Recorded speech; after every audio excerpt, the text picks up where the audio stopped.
오늘 우리가 함께 읽은 요한복음 이제 4장 9절부터 15절에 있는 이 말씀은 이제 예수님과 이 사마리아 여인과 본격적인 이 대화가 시작되어지는 그 내용이 되겠고, 여기에서 이제 예수님께서 첫 번째로 이 여인에게 생수에 대해서 설명을 해주시는 부분이 오늘 읽은 요한복음 4장 9절로부터 15절에 있는 말씀이 되겠습니다. 오늘 주시는 이 본문에서 보면 9절에 보면 이 사마리아인과 유대인들이 상종하지 아니하였다라고 하는 이 말씀이 기록이 되어 있습니다. 이 말의 의미는 우리가 잘 알다시피 유대인은 사마리아 사람과 아무것도 함께 나누어 쓰지 않는다. 또는 유대인은 사마리아 사람과 지금 이 구체적인 상황 속에서는 물 마시는 그릇도 같이 나누어 쓰지 않는다. 그리고 더 나아가서 유대인과 사마리아인은 접촉조차도 하지 않는다. 이런 다양한 의미를 이렇게 가지고 있는 것이고, 특별히 이처럼 유대인과 사마리아 사람들 사이에 이런 갈등이 적대적 감정을 갖게 되어진 기원은 우리가 느헤미야 4장 1절부터 2절에 있는 말씀을 잠깐 여러분들이 보셨으면 합니다. 느헤미야 4장 1절 2절에 있는 말씀은 이 산발랏이 우리가 성을 건축한 다음을 듣고 크게 분노하여 유다 사람들을 비웃으며 자기 형제들과 사마리아 군대 앞에서 일러 말하되, 이 미약한 유다 사람들이 하는 일이 무엇인가? 스스로 견고하게 하려는가? 제사를 드리려는가? 하루에 일을 마치려는가? 불탄 돌을 흙더미에서 다시 일으키려 하는가? 이렇게 말하는 것. 그래서 이것은 뭐냐면 이스라엘이 바벨론 포로로 갔다가 돌아온 다음에 이제 예루살렘에서 이제 성을 다시 건축한다라고 하는 이야기를 들었을 때, 아마도 그 사마리아 쪽에 근거를 하고 있던 산발랏이 그 사마리아 군대들과 함께 와서 유다 백성들이 예루살렘 성을 건축하는 것을 방해한 사건, 이게 이제 구체적인 역사적 사건이 되겠고, 특별히 이제 이것보다 조금 더 먼저 그 배경이 되는 것은요, 에스라 4장 1절로부터 5절에 나오는 말씀입니다. 에스라 4장 1절로부터 5절의 말씀은 그 성전을 재건할 때, 앞에서 우리가 읽은 그 느헤미야 4장 1절 2절의 산발랏의 방해는 예루살렘 성을 중건할 때 다시 쌓을 때 방해하는 거고, 에스라 4장 1절로부터 5절까지는 사로잡혔던 자들이 돌아와서 하나님의 성전을 건축할 때 그것을 그때 일어났던 갈등입니다. 그래서 4장 1절에 사로잡혔던 자들의 자손이 이스라엘의 하나님 여호와의 성전을 건축한 다음을 유다와 베냐민의 대적들이 듣고, 여기서 말하는 유다와 베냐민의 대적이 아마도 사마리아인이다 이렇게 이야기하고, 그래서 2절에 스룹바벨과 족장들에게 나와 이르되, 우리도 너희와 함께 건축하게 하라. 우리도 너희같이 너희 하나님을 찾노라. 아스루 왕 에서라더니 우리를 이리로 오게 한 날부터 우리가 하나님께 제사를 드리노라 하니, 스룹바벨과 예수아와 기타 이스라엘 족장들이 이르되, 우리 하나님의 성전을 건축하는데 너희는 우리와 상관이 없느니라. 그러면서 이제 쭉 해서 5절까지의 그 유다와 베냐민 사람들이 성전을 재건하는 데 있어서 유다와 베냐민의 대적으로 표현되어 있는 사람들, 그 사람은 누구냐면 4장 2절에 보게 되면 소위 아스루 왕 에살하돈 때에 사마리아 지역으로 와서 살게 되어졌던 이방 사람을 의미하는 겁니다.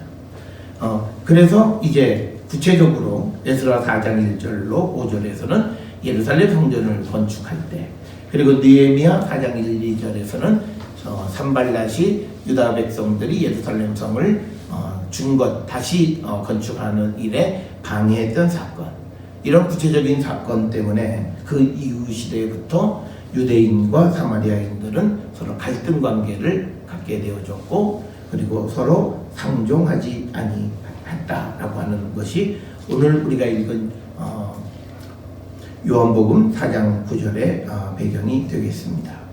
따라서 오늘 주시는 본문에 이러한 배경 속에서 9절 처음에 나와 있는 것처럼 그 사마리아 여자가 이제 예수님에게 당신은 유대인으로서 어찌 사마리아 여자인 나에게 물을 달라 하느냐 이렇게 이야기를 하는 겁니다.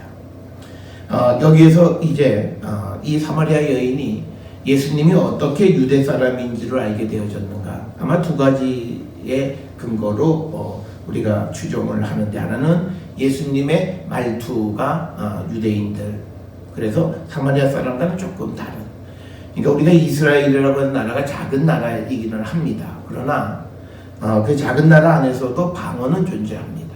그래서 유다 사람들이 쓰는 시브리어와 사마리아 사람들이 쓰는 시브리어 사이에 차이는 없지만, 그러나 어투나 또는 몇몇 단어들의 어떤 그 사마리아 사람들만이 사용하는 그런 언어적 특성, 그래서 그것을 보고 이제 알게 되어졌고, 이것은요 이제 그 베드로가 예수님이 마지막에 가야바의 집에 잡혀 있었을 때도 사람들이 이 베드로가 갈릴리 사람이라고 하는 것을 알아보는 것도 그가 말하는 말투를 통해서 알아보았다, 이렇게 보통 설명을 합니다. 그래서 오늘 이 4장 9절에서 사마리아 여인이 예수님이 유대인이다 라고 하는 것을 알게 된 것은 아마도 두 가지, 예수님의 말투나 옷차림 때문이 아니었을까, 이렇게 우리가 추정을 해볼 수 있습니다. 그래서 서로 이렇게 접촉도 하지 않는데 어떻게 나에게 물을 달라 합니까? 이렇게 질문을 하게 됐고, 그래서 그 질문에 대한 대답이 이제 10절에 예수님께서 대답하신 겁니다. 내가 만일 하나님의 선물과 또 너에게 물을 좀 달라 하는 사람이 누구인 줄 알았더라면 내가 그에게 구하였을 것이고 그가 생수를 너에게 주었으리라. 그러니까 예수님이 내가 누구인 줄 알면 너가 나한테 생수를 구하고 생수를 내가 주었을 것이다, 이렇게 이야기하면서 당신이 누구이신지를 밝히시는데, 그런데 여기서 이제 그 구체적으로 밝히지 않는 게 뭐냐면 하나님의 선물입니다. 그러니까 도대체 무엇을 하나님의 선물로? 왜냐면 우리가 각자가 하나님의 선물은 자기가 처해 있는 상황, 그리고 또 자기가 이해하는 바에 따라서 각각 다를 수가 있죠. 그런데 오늘 주시는 본문에서 예수님은 이 여인에게 네가 만약 하나님의 선물과 또 너에게 물을 좀 달라 하는 이가 누구인 줄 알았더라면 내가 그에게 구했을 것이고 그가 생수를 너에게 주었을 것이다, 이렇게 대답을 합니다. 그래서 이 하나님의 선물에 대해서는 여러 설명들이 이제 등장을 합니다. 그래서 이 하나님의 선물은 아마 그 다음에 이어지는 것이 생수라고 하는 개념과 연결되어지기 때문에 아마 구원의 생수를 의미하는 것이 아닐까, 이렇게 추정을 하고, 이것은 요한복음 3장 16절 17절에 있는 말씀이나 로마서 5장 15절을 근거로 한 것이고요. 그 다음에 또 하나님의 선물을 그냥 아낌없이 주시는 하나님의 그 모든 그 포괄적인 의미의 선물, 그것을 의미하기도 하고, 또 하나 하나님의 선물은 예수님 자신과 관계되어져서 이제 앞으로 예수님이 하실 가르침, 또 예수님이 보여주실 어떤 계시 또는 성령의 역사, 이런 것들, 그런 것들을 통틀어서 하나님이 이 땅에 주신 선물로 이렇게 설명을 할 수 있는 거고요.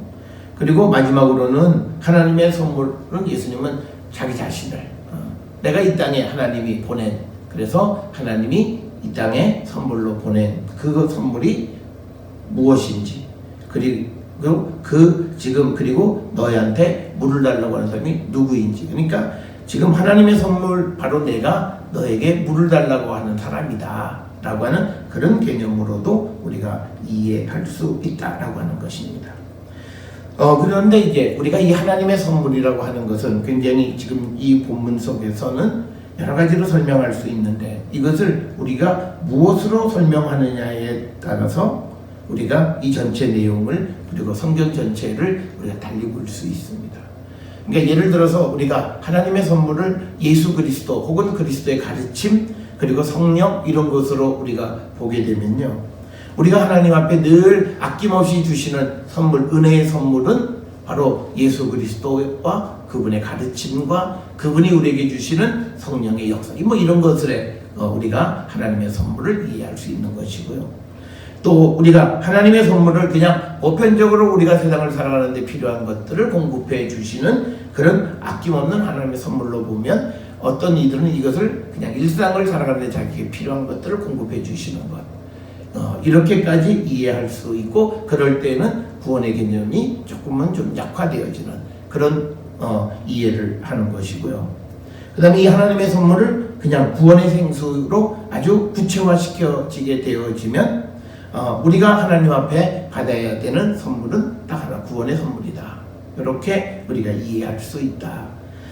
또 어떤 이들은 그 모두다 라고 얘기를 하는데, 우리가 본문을 읽을 때에는 우리가 이것이 아주 포괄적 의미의 전부를 얘기하는 것으로 이해하기는 어렵습니다. 나중에 우리가 이게 신구약 성경 전체를 통해서 봤을 때 하나님의 선물이 갖는 것은 굉장히 포괄성이 있다, 이렇게 설명은 할 수 있지만, 그러나 지금 이 여인과 대화 속에서 지금 예수께서 말씀하시는 하나님의 선물은 무엇인가, 그러면서 그 뒤에 이어지는 것이 생수. 그래서 아마 하나님의 선물을 우리가 이 10절의 상황에 가장 구체화시킨다면 아마도 구원의 생수, 또 그리고 혹은 예수 그리스도를 이 땅에 보내신 것이 하나님의 선물이고, 그가 너에게 영원히 목마르지 않은 생수를 주실 수 있는 분이다, 이렇게 우리가 이해할 수 있다라고 하는 겁니다. 이런 구절들을 통해서 우리가 이제 성경을 읽을 때 이 하나님의 선물을 임의적으로 우리가 그냥 크게 확대해 놓게 되어지면, 물론 하나님은 모든 것을 다 하실 수 있는 분이세요. 그렇지만 우리가 어떤 특정한 본문의 상황 속에서 분명히 말씀하시는 하나님의 선물은 따로 있다라고 하는 거예요. 그래서 우리가 너무 자의적으로 이 선물을 확대해서 가는 것도 경계해야 되겠고, 또 그렇다고 해서 이것을 너무 축소 해석하는 것도 우리가 경계해야 되겠고, 우리가 앞뒤 문맥상에서 지금 이 본문의 이 상황 속에서 이야기하는 하나님의 선물은 아마도 생수와 관계되어져 있는 것, 그래서 구원의 생수, 혹은 또 지금 이 여인과 대화를 나누고 있는 예수 그리스도를 이 땅에 보내신 것, 그것을 우리가 하나님의 선물로 이해하는 것이 본문을 이해하는 데 있어서 우리가 가장 적합한 것이 아니겠는가, 이렇게 생각을 할 수 있습니다. 그 다음에 이제 또 하나 이 10절에서 등장하는 개념이 생수라고 하는 개념입니다. 그러니까 이 생수라고 하는 개념은 특별히 요한복음에서 가장 많이 언급이 되는데, 특히 요한복음 7장 38절에 나를 믿는 자는 성경에 이름과 같이 그 배에서 생수의 강이 흘러나오리라 라고 하는 이 생수라고 하는 개념이 도대체 무엇이냐라고 하는 거죠. 우리가 이 본문 속에서 보여지는 이 생수의 가장 중요한 것은요, 이 14절에 있는 말씀을 보게 되면, 내가 주는 물을 마시는 자는 영원히 목마르지 아니하리니 내가 주는 물은 그 속에서 영생하도록 솟아나는 샘물이 되리라 라고 하는 것. 그래서 조금 전에 우리가 보았던 요한복음 7장 38절에 있는 것처럼 그 배에서 생수의 강이 흘러나오리라 라고 하는 것처럼, 그러니까 끊이지 않는다라고 하는 것은 물이 고여있지 않는 것, 계속 흐르는 샘물이라고 하는 그런 개념으로서 생수를 우리에게 얘기하고, 이 생수를 우리에게 주시는 분은요, 예수 그리스도 한 분이십니다. 그런데 우리가 여기서 중요한 것은 뭐냐면요, 14절과 연계해서 이 생수를 마시는 자는 영원히 목마르지 않는 거예요. 그래서 내가 주는 물은 그 속에서 영생하도록 솟아나는 샘물이에요. 그러니까 내가 생수를 마셨다, 주님을 영접했다 그러면요, 이것이 꺼져가면 안 되는 거예요. 그러니까 뭐냐면 성령의 역사, 예수 그리스도는 우리가 흔히 얘기하는 거, 어떨 때는 주님이 설명을 하기 위해서, 어떨 때는 하나님에 대한 것, 예수님에 대한 것, 성령이 내게서 확실하다가 어떨 때는 희미해지고, 이런 설명은 다 엉터리 설명이에요. 생수는 오늘 주시는 영생하도록 솟아나는 샘물이에요. 예수 그리스도는 어느 단 한순간에도 그것이 희미해지거나 멈춰서거나 할 수 있는 것이 아닌 거예요. 그래서 14절에 내가 주는 물을 마시는 자는 영원히 목마르지 않는 거예요. 예수 그리스도를 영접하고 주의 성령이 그 안에 있는 자에게는 그 속에서 영생하도록 솟아나는 샘물이 있는 거예요. 그래서 우리가 성경의 전체적인 의미로 예수를 영접한 사건은 유일적 사건이고, 그래서 그 유일적 사건으로 주님을 영접하게 되면 그 안에서는 이제는 생수가 영원히 흘러나오는 거예요. 그래서 우리가 어떨 때는 내가 그 인간적인 생각이 성령보다 더 앞서서 내가 이렇게 범죄하고 이런 거는 다 그 안에 생수가 없는 거예요. 그렇게 돼야 말이 되는 거예요. 그렇게 되어야 우리가 예수께서 단번에 죽으심으로 우리의 모든 죄를 사했단 말이 성립이 되는 거예요. 그래야 우리가 그 다음에는 예수를 영접하고 우리가 성령 안에서 다시는 말씀의 요구를 그대로 살아가니까 죄 짓지 않는 거죠. 그래야 우리가 다음에 나오는 말씀으로 성령의 역사를 체험하고 다시 범죄하는 자에게 용서가 없다는 말도 다 이해가 되는 거예요. 그렇지 않으면 예수님이 너무 잔인한 분처럼 되는 거예요. 그래서 우리가 생수를 마신다, 주님을 영접한다, 그리고 내 안에 주의 성령이 거하신다 라고 하는 말은 우리가 꼭 기억하셔야 되는 것은 나를 정당화하기 위해서 성령 예수 그리스도 말씀의 능력을 희미한 등불로 만드는 건 죄악이에요. 주님은 그러실 수가 없는 분이에요. 그러니까 차라리 그럴 때는 내가 주의 성령이 충만하지 못하다, 그리고 내 안에 주님이 안 계시다, 내가 생수를 마신 줄 알았는데 내 속에서 영생하도록 솟아나는 샘물이 없는 것을 보니까 나는 아니구나, 이게 가장 솔직한 대답이고, 그래야 우리가 범죄하지 않는다는 사실을 우리가 꼭 기억을 하셔야 돼요. 우리가 하나님 앞에 짓는 죄는요, 우리가 무슨 도덕적으로 윤리적으로 그런 죄도 있지만 가장 큰 건 하나님을 하나님으로, 예수님을 예수님으로, 성령을 성령으로 제대로 인식하지 못하고 내 마음속에, 내 머릿속에 성령을 가둬둬버리고 그 역할을 축소하고, 그래서 전지전능하신 하나님을 어떤 부분에서는 역사하지 못하는 그런 제한적 하나님의 모습으로 만드는 것이 오늘날 우리에게 가장 큰 죄예요. 그래서 오늘 우리가 이 생수, 주님이 주시는 생수를 마셨음에도 불구하고 우리 속에서 그 생수가 영원히 솟아나는 샘물이 되지 못하는 것, 그걸 회개하셔야 돼요. 그래서 우리가 정말 주님이 주시는 생수를 마셔서 우리가 정말 그 안에서 영생하도록 솟아나는 그 샘물, 그래서 우리가 그 주님이 주시는 그 물을 마심으로 다시는 목마르지 않는 자예요. 여기서 강조가 뭐냐면 영원히 목마르지 않아요. 생수를 한번 마시면 영원히 목마르지 않는다고요. 그러니까 무슨 예수를 영접하고 세상을 바라보면서 세상의 것을 바라보고 세상을 탐내고 그럴 수가 없다는 거예요. 이게 예수님이 하시는 말씀이에요. 그 다음에 그렇게 이야기하니까 15절에 여자가 이르되 그런 물을 내게 주사 목마르지도 않고 물을 기르러 오지도 않게 하옵소서. 여기서 중요한 게요, 우리가 보면 그냥 목마르지 않게, 그게 아니라 물을 기르기 위해서 오지 않게 하소서. 그러니까 물을 기르는 것, 오는 것, 그것을 하지 않게 해달라는 거예요. 그런데 여기서 말하는 물을 기르다, 오다라고 하는 말은 반복하는 거예요. 리핏 하는 거예요. 그러니까 다시는 반복하지 않게 해달라는 거예요. 다시는 샘으로 오지 않게 해달라는 거예요. 주님을 마시면, 주가 주시는 생수를 마시면 다시는 이 우물에 와서 물을 기를 이유가 없다는 거예요. 그러니까 우리가 예수 영접했다, 그러고는 내가 여기서는 갈급합니다, 이건 말이 안 되는 거예요. 내 안에 주님이 계시는데 내가 갈급하다, 그러면 이 14절의 말이 적어도 잘못된 거죠.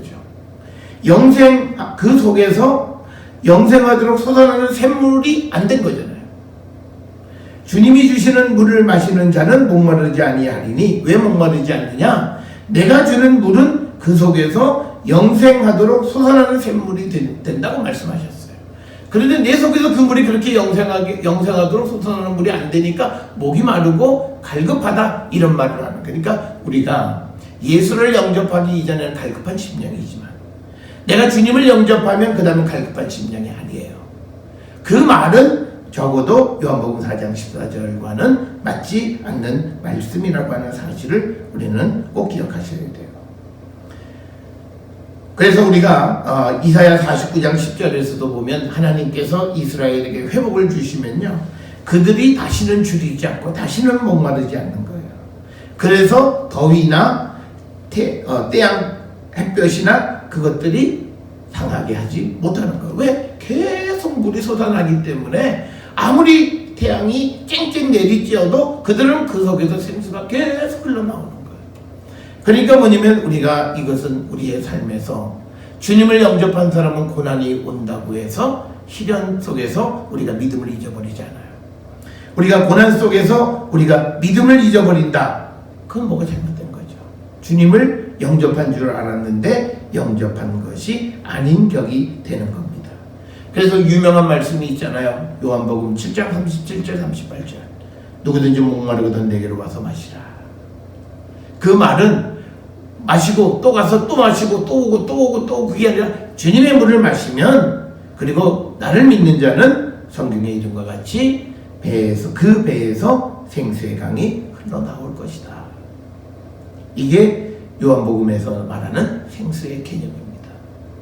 그러니까 예수가 주시는 그 물을 먹고 마시는 자들, 그 자들은 영원히 목마르지 않는다. 그래서 우리가 생수는 말 뜻의 의미는 지속적으로 흐르는 물, 괴어 있지 않는 물, 그런 것을 얘기하지만, 그러나 신학적 의미는 이것은 성령에 의해서 영원히 공급되어지는 물, 그게 생수예요. 여기서 중요한 거는 끊이지 않고 공급되어지는 거예요. 그게 생수예요. 그게 예수를 만나서 주님이 주시는 그 생수를 마신 자들이에요. 그래서 이건 뭐냐면 하나님이 주시는 물을 먹는 거죠. 그래서 여러분, 우리는 하나님이 주신 것은요, 이것이 부족함이 없고 제한적이지 않고 무한한 것이에요. 만약 내가 하나님께로부터 받은 것에 부족함을 느끼고 이것이 조금 뭔가 좀 아쉬움을 느끼고 그러면 그것은 하나님이 주신 것이 아닌 거죠. 그러니까 우리가 하나님이 주신 것 때문에 욕심이 생기면 안 됩니다. 내가 하나님이 주신 것 만나를 먹고 야 이거 참 좋다, 그래서 더 싸우려고 하면 그것은 하루 지난 건 다 썩어지게 하는 거예요. 그러니까 하나님이 주시는 것의 특성은요, 욕심 부리지 않게 하는 거고, 그렇지만 그것은 지속적으로 우리에게 주시는 것, 그것이 하나님이 주시는 것이고, 그것이 오늘 본문에서 우리에게 말하는 생수다라고 하는 것이 오늘 주시는 10절이에요. 그런데 이 여인은 예수님의 말씀이 무슨 말인지 잘 몰라요, 아직까지. 그러니까 이것은요, 앞에서 보았던 니고데모나 예수님의 제자들도 예수께서 하시는 말씀은 나중에 예수 그리스도의 십자가 사건, 부활 사건을 체험한 다음에 그걸 깨달아요. 그리고 니고데모도 예수님 하시는 말씀 제대로 모르고, 그 다음에 성전 정화 사건에서 그 성전을 내 몸을 두고 하는 것이다 라고 하는 것은 예수님이 3일 만에 부활하신 다음에서야 제자들이 그 하신 말씀의 의미를 깨닫게 된 거고, 지금 이 여인도 마찬가지예요. 지금 예수님은 생수를 얘기하는데 11절에 이 여인의 반응은 주여 물기를 그릇도 없고 이 우물은 깊은데 어디서 당신이 그 생수를 얻겠사옵나이까, 이렇게 얘기를 하는 거죠. 예수님이 주신다라고 얘기하는데 이 여인은 우물을 가지고 이 속에서 어떻게 그릇도 없고 이 우물이 깊은데 어떻게 물을 얻는다고 말합니까? 그러니까 이 여인의 생수는 그냥 우물, 그냥 프레시 워터예요. 그냥 예수님이 말씀하시는 것은 예수께서 주시는, 하나님이 주시는 그 영원한 그 물을 의미하는 건데, 이 여인은 그냥 글자 그대로 그냥 프레시 워터, 생수, 이거를 얘기하고 이 우물에서 물을 길어 올릴 그릇이 없다라고 하는 이런 반응을 보입니다. 여기서 물 기를 그릇은요, 바켓을 얘기하는 거고요. 그 다음에 전통적으로 유대 지방에서 우물을 길어 오를 때는요, 바켓을 거기에 염소털로 만든 로프를 매달아서 우물에 들이우고 그것을 올려서 물을 깃는 그런 방식을 사용한 겁니다. 그러니까 지금 여기서 얘기하는 그릇이 없다라고, 물을 길어 올릴 것이 없다는 거예요. 그런데 이 여인이 물 길러 왔으니까 그릇이 있어야 되잖아요. 그러니까 왜 이 말을 하냐면 9절에서 사마리아와 유대 사람들이 서로 상종하지 않으니까 내가 쓰지 않고 당신만을 위해서 사용할 그 그릇이 없다는 거예요. 왜냐면 앞에서 우리가 유대인과 사마리아인이 상종하지 아니한다라고 하는 말의 의미를 유대인들은 사마리아 사람과 물 마시는 그릇을 같이 쓰지 않는다는 그런 의미로 얘기하면 이 여인은 자기들 사마리아 사람들이 물을 기르고 그것을 마시는 그 그릇은 있지만 유대인 당신을 위해서 길을 올릴 그런 바켓스와 그런 것이 없다. 그런데 당신이 어디서 생수를 얻겠다고 얘기하느냐. 그러니까 이 여인은 아직은 주님을 만나기는 했지만 영적인 의미는 전혀 하지 못하고 그냥 말 그 뜻 그냥 생수 그냥 그런 정도로만 이해하고 그 다음에 더 나가서 12절에 보면 우리 조상 야곱이 이 우물을 우리에게 주셨고 또 여기서 자기와 자기 아들들과 짐승이 다 마셨는데 당신이 야곱보다 더 크니까. 그러니까 이 말은 뭐냐면 12절에 당신이 야곱보다 더 크니까 너가 누군데 무슨 생수를 준다는 얘기를 하냐. 지금 당장 이 우물에서 길어먹을 그 물을 기를 수 있는 바켓스조차도 없는데 무슨 생수를 준다고 그래. 당신이 도대체 누군데 그런 말을 하느냐라고 하는 겁니다. 그러면서 이제 이 여인은 이제 이 야곱의 우물이 어떤 역사적인 그런 역사성을 가지고 있느냐 그것을 설명을 하는 거죠. 그래서 야곱이 이 우물을 우리에게 주셨고 그다음에 여기서 대대손손이 우리가 먹고 마셨고 뿐만 아니라 짐승들도 다 마셨는데 당신이 야곱보다 크냐 이렇게 질문을 합니다. 그러니까 이 말은 이 여인에게 있어서 예수님은 지금 현재로는 야곱보다는 작은 사람, 별로 없는 사람이라고 생각하고 이 말을 합니다. 그랬더니 예수님은 대답하여 이르시되 이 물을 마시는 자마다 다시 목마르려니와 내가 주는 물을 마시는 자는 영원히 목마르지 아니한다. 그러니까 이제 예수님은 이 여인에게 좀 더 구체적으로 얘기하시는 거예요. 내가 말하는 것은 이 우물을 얘기하는 게 아니다.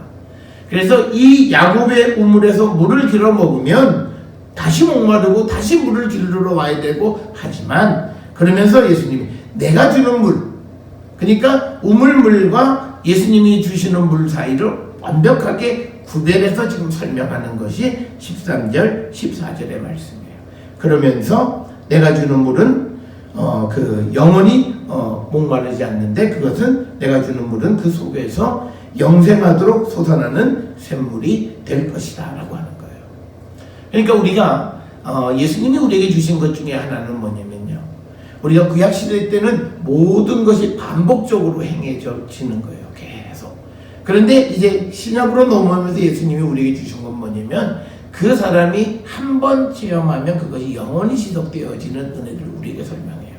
하나님의 은혜도 그렇고 하나님의 구원도 그렇고 그것이 이제 오늘날 우리에게 와서 좀 변질되어지고 신학적으로 달리 이해되어지고 하는 그런 것은 있지만 그러나 이제는 우리 예수님이 우리에게 주시는 건 뭐냐면 성령도 우리에게 한 번 임하시면 그 성령이 온전한 성령 그래서 우리가 그 성령을 체험하고 영원히 갈 수 있는 거고 이 주님을 만난 것도 생수를 마시는 것도 한 번 만남으로 인해서 우리가 영원히 목마르지 않는 자가 되어야 되는 그 개념으로 설명을 하는 거죠.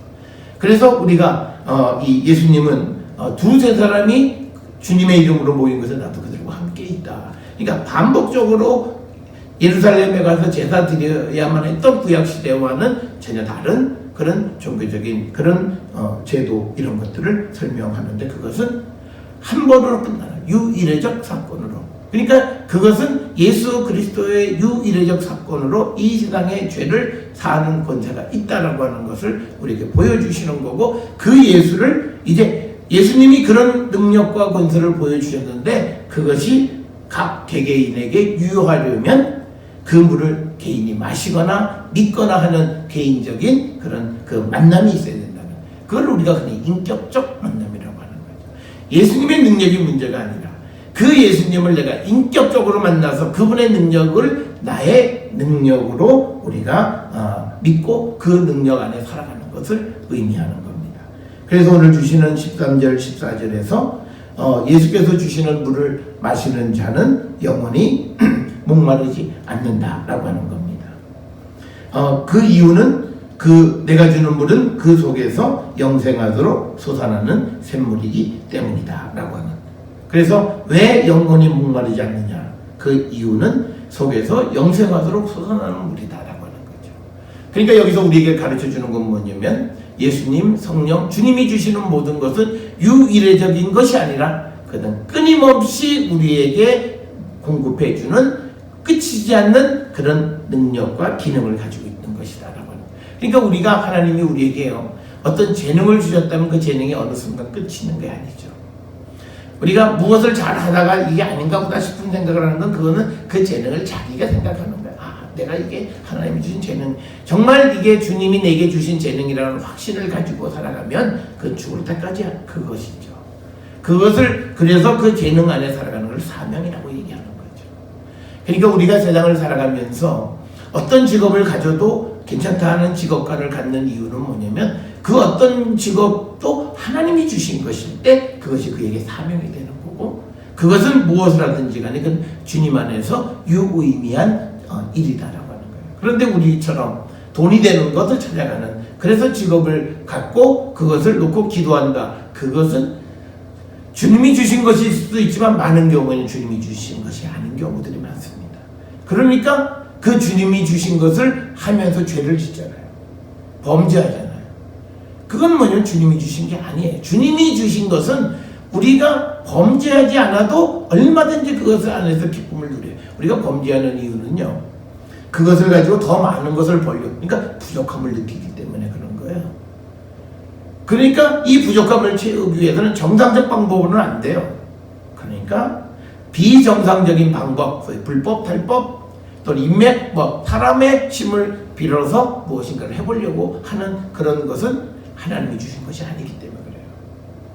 우리가 하나님이 주신 것은 앞에도 말씀드린 욕심을 부릴 수가 없어요. 만나도 하루 것으로 족하는 거예요. 그렇지만 그것이 끊이지 않고 우리에게 주시는 거예요. 그게 하나님이 주신 것이에요. 그래서 우리는 하나님이 주시는 힘으로 교회를 봉사하고 모든 것을 하면 절대 지치지 않습니다. 그걸 꼭 기억하세요. 내가 어떤 일을 하면서 지치면요.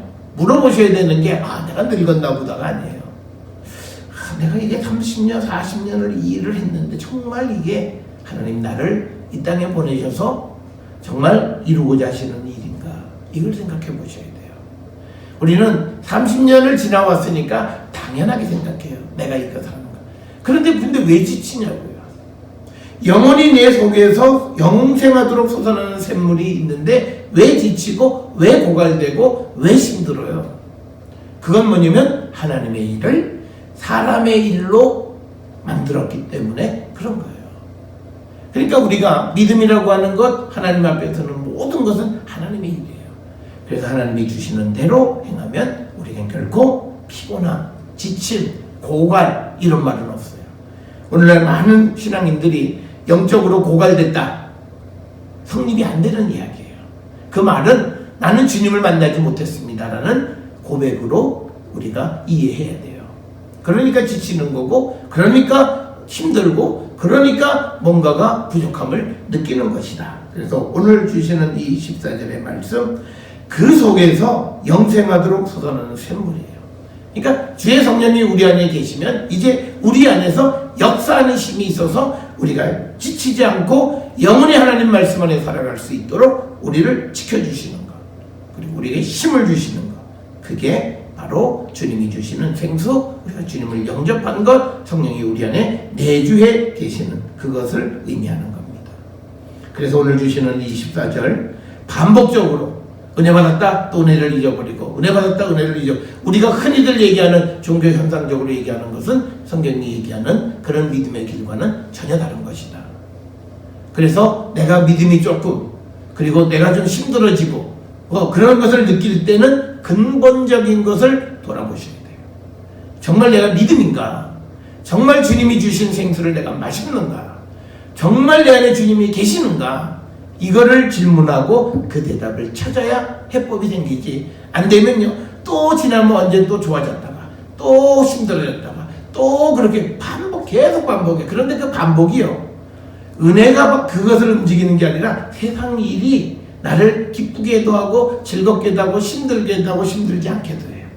사업이 막 잘 되고 열심히 교회를 하면 신나서 해요. 사업도 안 되고 그런 교회 일이 힘들대요. 작년하고 똑같은 일 하는데 힘들대요. 그러니까 이 사람이 움직여지는 것은 하나님이 아니에요. 세상 일이에요. 그러니까 그가 믿음이 있는 것 같은데 사실은 그 믿음은 출발도 안 한 거예요. 그래서 꼭 기억하세요.